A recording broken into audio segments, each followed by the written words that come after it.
Buen día, hermanos. Dios le bendiga mucho. Muy bien, vamos a orar y como dice nuestro hermano Joan, vamos a iniciar una nueva serie. Oremos para pedir la dirección de nuestro Dios. Señor y Padre Celestial, te damos gracias. Gracias porque tú eres bueno, Señor, con nosotros. Gracias porque tú eres santo. Y tú eres el único que merece toda la gloria y toda la honra, Dios. Guíanos en esta mañana a abrir tu palabra, a poder leerla, Señor, a poder aprender de ella, a ser sensible y respetuoso a ella, Señor, pero específicamente para ponerla en práctica en nuestra vida diaria. En tu nombre maravilloso, Cristo, oramos. Amén. Ustedes saben que siempre en los inicios de cada año, las personas normalmente crean metas, ¿bien? Hacen metas para alcanzar en dichos años.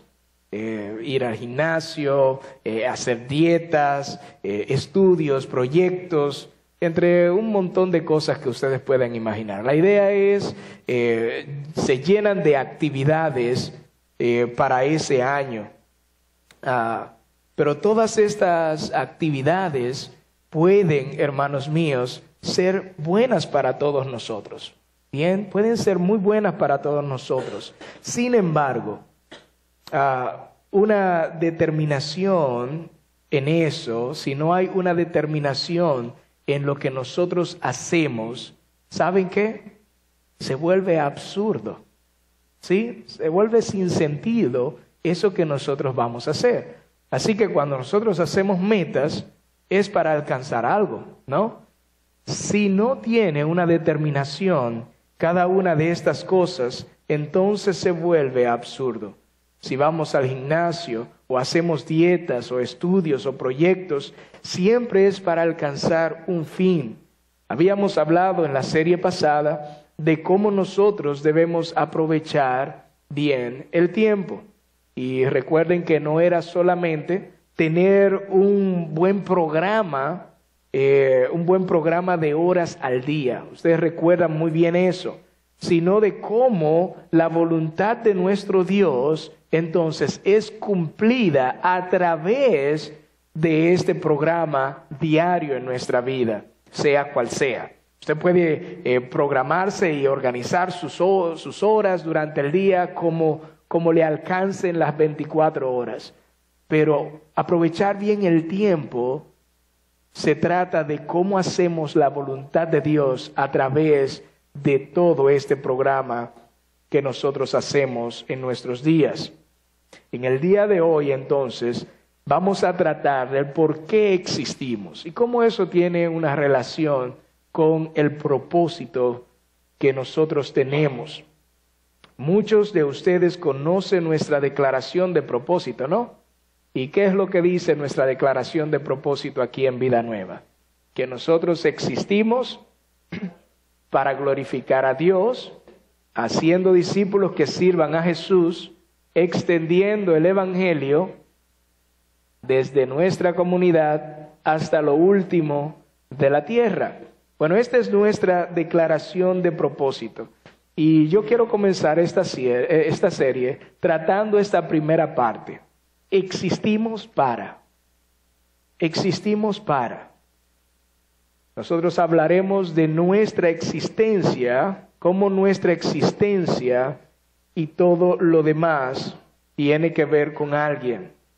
En verdad, la búsqueda de este propósito específico de nuestra existencia nos llevará a definir nuestra identidad o quiénes nosotros creemos que nosotros somos. Bien, por eso es tan importante esta búsqueda, porque nos declara nuestra identidad. Pero si erramos o nos equivocamos en esta búsqueda, ¿saben qué? En esta conclusión de esta investigación tendríamos una identidad falsa o una para lo cual no fuimos diseñados. Hagamos nuestra primera pregunta entonces. ¿Para qué existimos? ¿No? ¿Para qué nosotros existimos? Ustedes saben que durante toda la historia, toda la historia de la humanidad, hermanos míos, wow, es una pregunta que no ha encontrado una respuesta para muchos. Eso es así. Pero ¿saben qué? Esta pregunta muchas veces tiene su motivación, ¿saben qué? En la muerte. Sí, esta pregunta, ¿para qué nosotros existimos? Muchas veces está motivada en la muerte. Porque si el fin de todos nosotros es sucumbir a la muerte, entonces, ¿para qué existo? Esa es la pregunta. Y muchos hermanos míos no han encontrado esta respuesta. Para otros, incluso, no hay forma de nosotros saber el propósito de para qué nosotros existimos. Incluso hay otros que afirman haber encontrado el significado de esto. La gran mayoría de las personas piensa que el propósito de la vida, de nuestra existencia, es ser felices, ¿no? Hay muchos. Ustedes recuerdan una película muy famosa donde Will Smith hace el papel de Chris Gardner. ¿Ustedes recuerdan la búsqueda de la felicidad? Bueno, hay una escena en esta película donde Will Smith habla con su hijo y él le dice esta palabra o este consejo le da a su hijo: nunca dejes que nadie te diga que no puedes hacer algo, ni siquiera yo. Si tienes un sueño, tienes que protegerlo. Las personas que no son capaces de hacer algo te dirán que tú no puedes. Si quieres algo, ve por ello y punto. Esa fue uno de los consejos en una de las escenas de esta película. Parecería un muy buen consejo, ¿sí? Es un muy buen consejo para alcanzar sus sueños, sus metas, sus logros, ¿no? Pero esto sería un buen consejo si solo existiéramos para alcanzar todo aquello que queremos o anhelamos, o solo para sentir esa sensación de éxito en nosotros, como en la película, donde hay ese momento donde le dicen que iba a comenzar a trabajar, le habían dado el empleo como contador, y él narra en esa película, ese momento se llama felicidad en su vida. Bien, así que había encontrado la felicidad, ese momento donde él sintió esa sensación de éxito en ese punto. Pero ¿eso es todo para lo cual nosotros existimos? ¿Es para ser felices? Bueno, para un filósofo famoso que ustedes ya conocen, Aristóteles, él lo escribió de esta forma. Él dijo, Aristóteles, la felicidad es el significado y el propósito de la vida, el objetivo y el fin de la existencia humana. Eso fue lo que escribió Aristóteles. Oigan eso. La felicidad es el significado y el propósito de la vida, el objetivo y el fin de la existencia humana.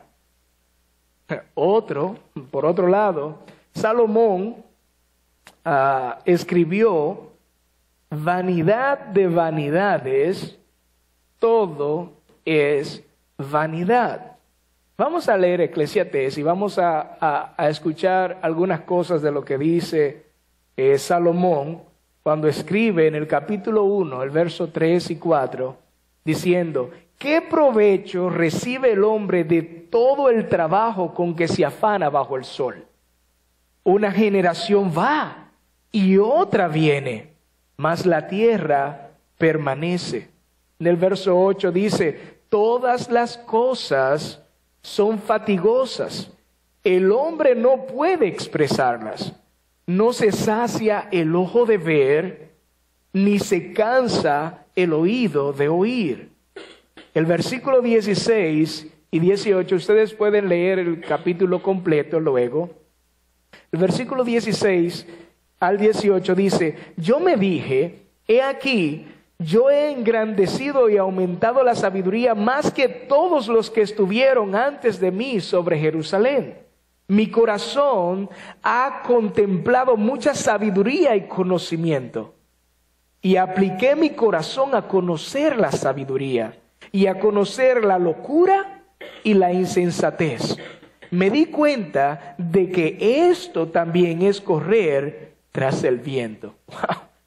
Sabiduría, conocimiento, la locura, la insensatez. Se había dado cuenta de que esto también es correr tras el viento, porque en la mucha sabiduría, dice, hay mucha angustia, y quien aumenta el conocimiento, aumenta el dolor.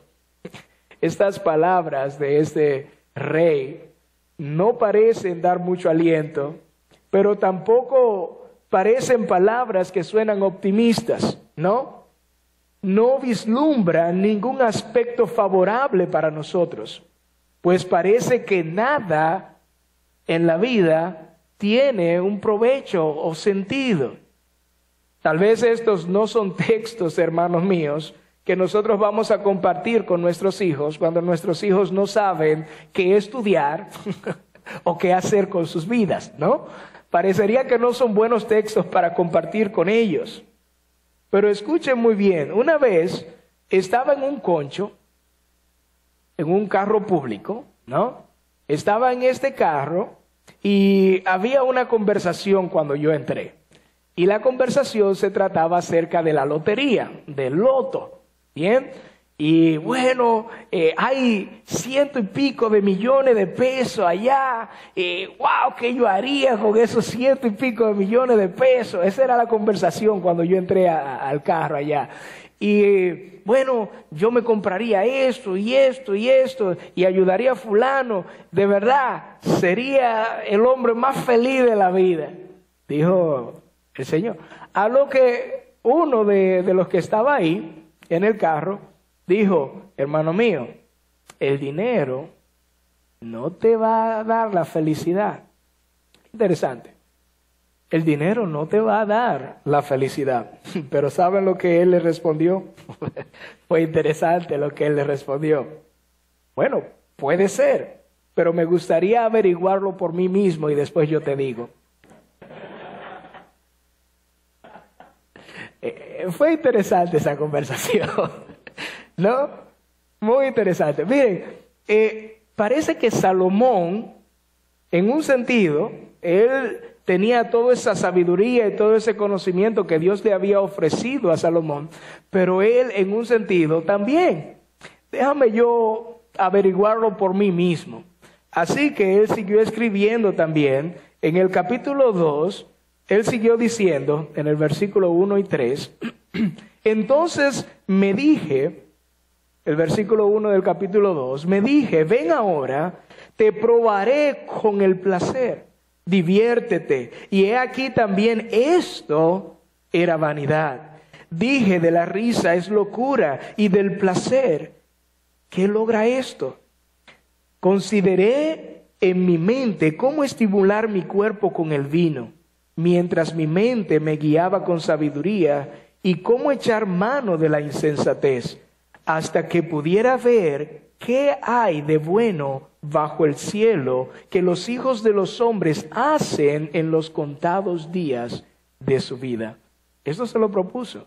Él sigue diciendo en el versículo 10, y de todo cuanto mis ojos deseaban, nada les negué, ni privé mi corazón de ningún placer. Pero mi corazón gozaba de todo mi trabajo, y esta fue la recompensa de toda mi labor, de todo mi trabajo. Consideré luego todas las obras que mis manos habían hecho y el trabajo en que me había empeñado. Y he aquí. ¿Cuál fue la conclusión otra vez? Él lo probó. Él lo sabía antes, como este hombre que ya le habían dicho que hacer eso no iba a alcanzar la felicidad. Déjame probarlo, pues aquí Salomón lo probó Y él lo sabía, pero al final de toda su prueba en sí mismo, él dice, he aquí todo era vanidad y correr tras el viento. ¿Ustedes saben lo que es ver a un hombre correr tras el viento? ¿Qué ustedes le dirían? Piensen eso. Ustedes ven un hombre que está corriendo por ahí, usted le pregunta, ven acá, ¿qué es lo que tú estás haciendo? Corriendo tras el viento. Y correr tras el viento sin provecho bajo el sol. Wow. Arthur, un filósofo alemán del siglo XVIII, Arthur Schopenhauer, él dijo algo interesante. Hay un solo error congénito, y es la noción de que existimos para ser felices.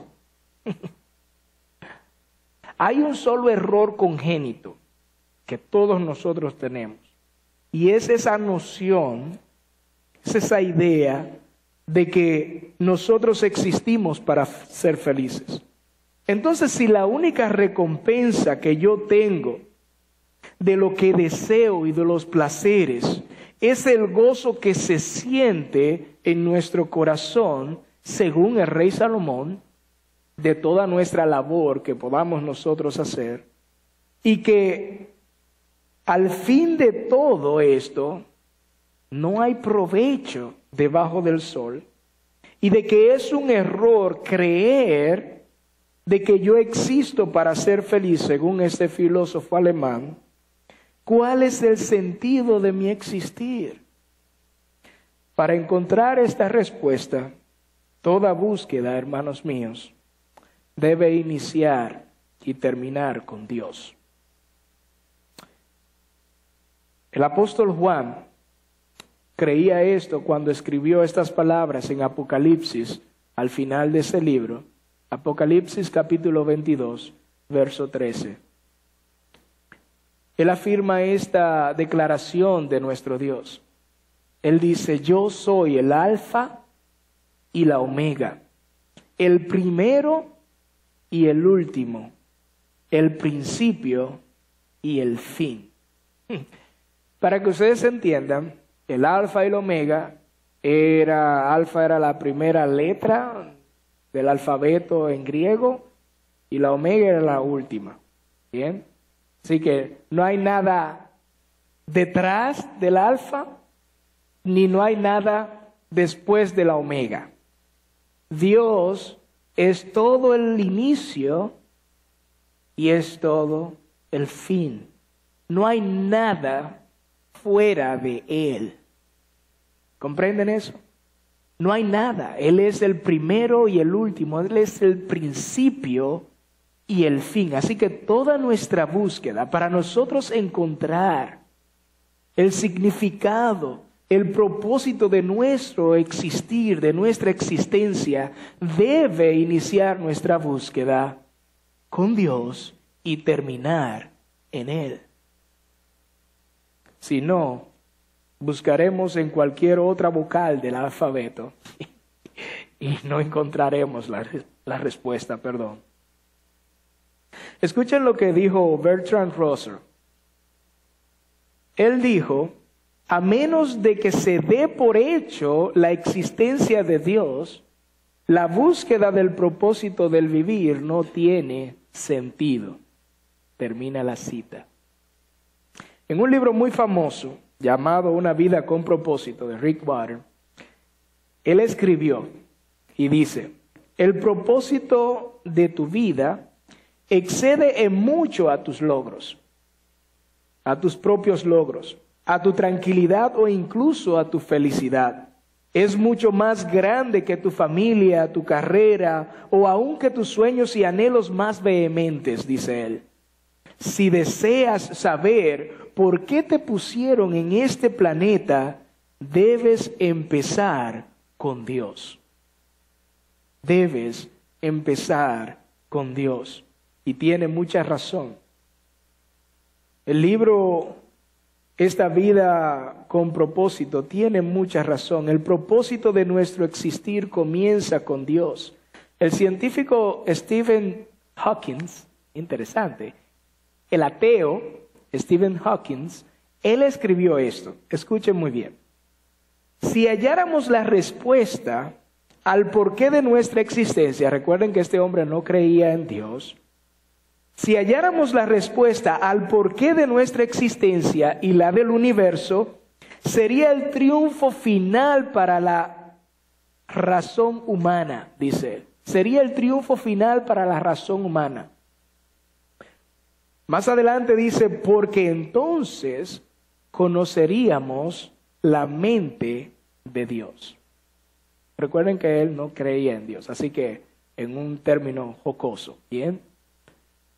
Si nosotros llegáramos a la clara comprensión del por qué existimos y existe el universo, entonces, dice aquí, sería el éxito, el triunfo más grande de la razón humana y entenderíamos la mente de Dios. Con cuidado quisiera decir que estaría de acuerdo con esto, pero no podemos hallar a Dios por medio de hallazgos científicos, hermanos míos.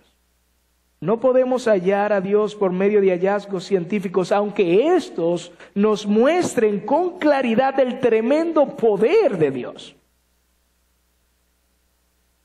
y su naturaleza creadora. Aunque estos nos muestren el grandioso poder cuando vemos el universo, cuando vemos la información que hay en un ADN, en nuestro ADN, la maravilla de nuestro cuerpo y del universo creado. Aunque esto nos muestra el poder de Dios y su naturaleza, recuerden que no podemos encontrar a Dios por medio de hallazgos científicos, hermanos míos, o por medio incluso de trazarnos metas, sueños, anhelos o logros, o cualquier cosa que nosotros podamos tener la noción de felicidad, para encontrar el propósito para todas estas cosas que son buenas, hermanos míos, para todos nosotros. Debemos primero hallar a Dios, porque al conocer a Dios, entonces conoceremos nuestro propósito. Busquemos en nuestra fuente inerrante nuevamente a ver qué nos dice acerca de este tema. En 1 Corintios, capítulo 8, versículo 5 en adelante, nos dice, porque aunque haya algunos llamados dioses, ya sea en el cielo o en la tierra, como por cierto hay muchos dioses y muchos señores, para nosotros hay un solo Dios, el Padre, de quien procede todas las cosas. Y nosotros somos, ¿qué dice? Para Él. Y un Señor, Jesucristo, por quien son todas las cosas y por medio del cual, ¿qué dice? Existimos nosotros. Sin embargo, no todos tienen este conocimiento. Sin embargo, no todos tienen este conocimiento. Somos para Él. Dios le dice a Isaías, escuchen muy bien, en Isaías 40, ¿quién guió al Espíritu del Señor o como consejero suyo le enseñó?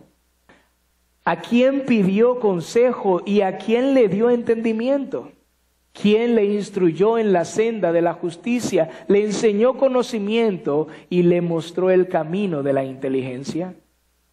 He aquí, las naciones son como gota en un cubo. Interesante, ¿no?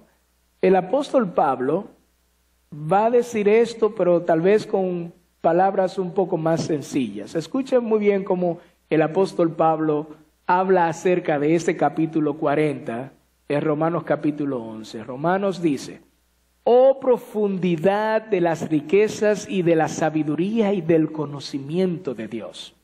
Cuán insondables son sus juicios e inescrutables sus caminos. Pues, ¿quién ha conocido la mente del Señor?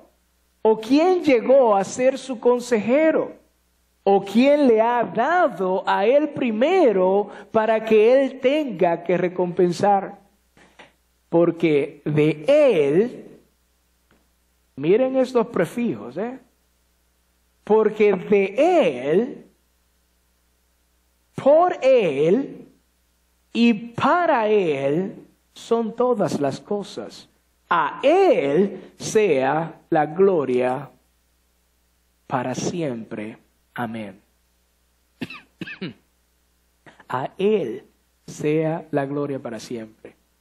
De él, por él y para él son todas las cosas. Eso es muy interesante, hermanos míos, porque este versículo es sumamente revelador para mí. Porque estos versículos no solamente revelan la sobreabundancia sabiduría que Dios tiene y de su conocimiento, sino que también nos declara que todas las cosas son posesión de Dios. Esto nos incluye a ti y a mí. Escuchen lo que dijo Joan Pichardo, nuestro hermano aquí que estaba dando los anuncios. Joan Pichardo, nosotros debatimos un poquito este tema y él dijo algo muy interesante. Joan dijo, muchas personas quieren ir al cielo, muchas personas quieren ir al cielo por las calles de oro y el mar de cristal, y no por Dios. El cielo no fuera cielo sin Dios. El cielo perdería el sentido sin Dios. Pero las personas desean más las cosas de Dios que a Dios mismo. Wow. Él tiene mucha razón.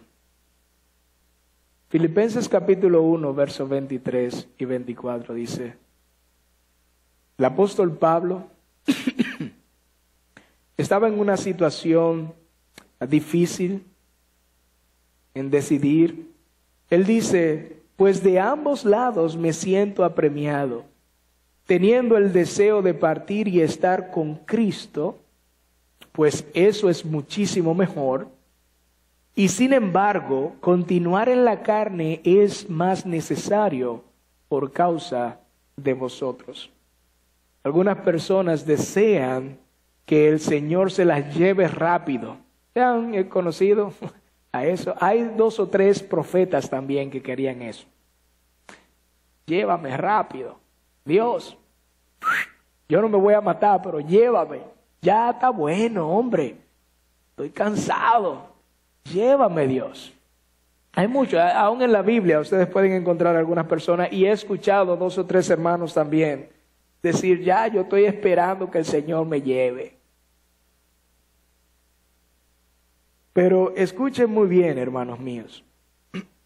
¿Cuál es la verdadera razón de ese deseo? ¿Cuál es la verdadera razón? Es, como dijo el apóstol Pablo, estar con Cristo. ¿Es el deseo? Estar con Cristo, el verdadero deseo de estas personas de ir al cielo. En verdad es el anhelo de estar con Él, o será los beneficios de estar con Él las cosas que queremos. Salmos capítulo 16 nos dice algunos beneficios que podemos tener al estar con Él. El salmista dijo, me darás a conocer la senda de la vida, en tu presencia, ¿qué dice? En tu presencia hay plenitud de gozo. En tu diestra deleites para siempre. Beneficios hermosos de estar en la presencia del Señor.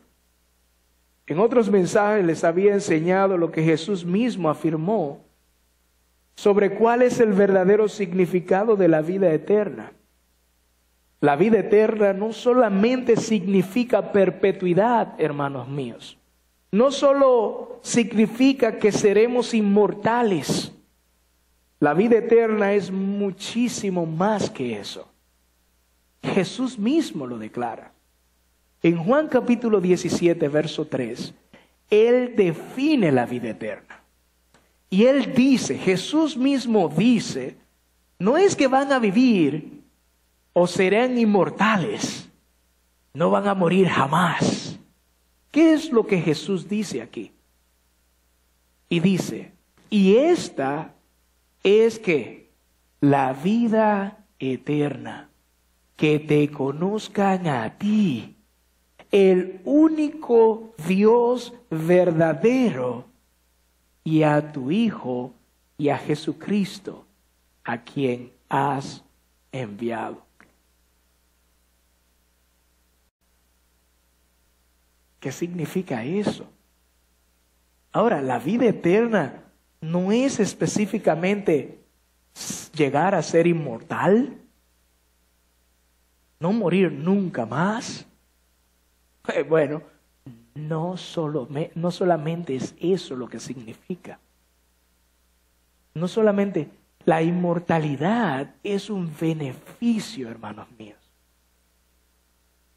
El tener un cuerpo glorificado que no se va a enfermar, que no va a morir, que no se va a cansar, son beneficios de algo más grande que es la vida eterna. Es conocer a Dios. Es conocer a Dios. El resto vendrá por añadidura. El resto, lo que necesitamos es conocer a Dios. Pero como seres humanos, siempre deseamos cosas. Deseamos sentirnos bien. Y por eso muchas personas le atrae la idea de que, bueno, como no hay mucho que perder, déjame decir, Cristo, yo creo en ti porque si me muero me voy al cielo, ¿no? Y voy a tener plenitud de gozo. Voy a ser inmortal. No me voy a enfermar, aunque no me voy a casar allá. Pero voy a gozar la vida eternamente, ¿no? Y como eso es muy atractivo, entonces su confianza la ponen en las cosas que Dios va a hacer y no en Dios. Pero para obtener la vida eterna, necesitamos conocer a Dios. El propósito de nuestra vida, iglesia, el propósito por el cual existimos, inicia y termina conociendo a Dios. Así que no quiero terminar este mensaje y que me malentiendan, ¿no? No les quiero decir que no es bueno tener placer. Dios nos creó seres emocionales para tener placer de las cosas que Él mismo creó para nosotros. No estoy hablando de algo bueno como tener placer o gozo de nuestro trabajo, aunque muchos piensen que es una maldición, ¿no? Lo que quiero decirles es que todo esto solamente son beneficios. Son beneficios. Obtener la plenitud de gozo, hermanos míos, es solo beneficio. Lo que quiero decirles con todo esto es que estos beneficios no deben de ser el propósito de nuestra existencia. No lo son. No son ni pueden ser el motor que nos impulsa en nuestro diario vivir. Nuestra existencia e incluso nuestra eternidad comienza al conocer al único Dios verdadero y a Jesucristo, su Hijo. Hermanos míos, los creyentes existimos por lo que Dios es y no por lo que Dios puede hacer. Si no eres un creyente, entonces a ti, yo te digo que conocer al único Dios y a su Hijo Jesucristo te dará lo que el mundo no te puede ofrecer ni dar, la salvación de tu alma. Pero recuerda que la salvación es un beneficio de conocer a Dios. Es un beneficio de conocer a Dios, hermanos míos. Escuchen muy bien, porque la próxima semana yo voy a hablar y vamos a estudiar lo que es la segunda parte de esta declaración de propósito de nosotros. Porque nosotros existimos por Él y para Él. Así que existimos para glorificar a Dios. Tu búsqueda para decir y definir cuál es tu identidad, por qué estás donde estás, inicia con Dios y termina con Él. Oremos. Señor Jesús, te damos las gracias, Dios. Ayúdanos, Señor. Queremos siempre saber más, tener más detalles de cosas. Sabemos que es nuestra responsabilidad, Señor, creer en ti. Porque tú eres el principio y el fin de todo. Ayúdanos a ir a ti, la fuente de verdad, la fuente de todo lo que existe.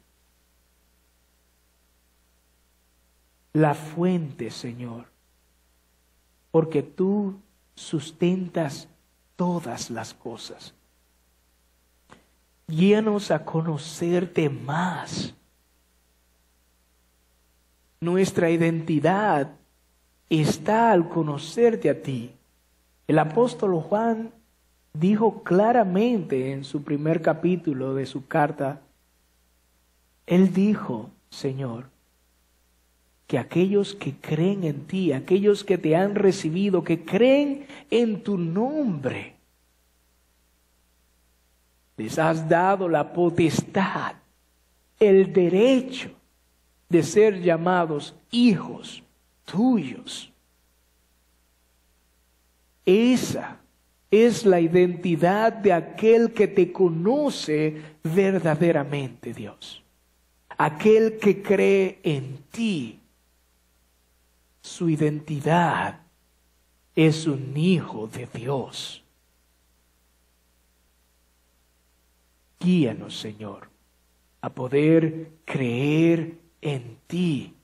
Y si hay algunas personas aquí que no han confiado en ti, Señor, en tu nombre, que no encuentran, Señor, la razón del por qué están aquí, solamente se fajan 8 horas o 10 o 12 horas al día a trabajar, crían a sus hijos, están con sus esposas, tienen tiempo de ocio, viven día tras día. Y llegan días, pasan días, llegan, como dice el rey Salomón, generaciones y pasan generaciones. Ayúdanos a comprender el propósito por el cual nos pusiste aquí, como hijos tuyos cuando te recibimos como nuestro Señor y Salvador. Porque enfocarnos, como dijo Rick Warren en su libro, porque enfocarnos en nosotros mismos nunca nos revelará el propósito de nuestra vida. Hermanos, pongamos nuestra vista en las cosas de Dios y que nuestro deseo sea Dios. En tu nombre maravilloso, Cristo.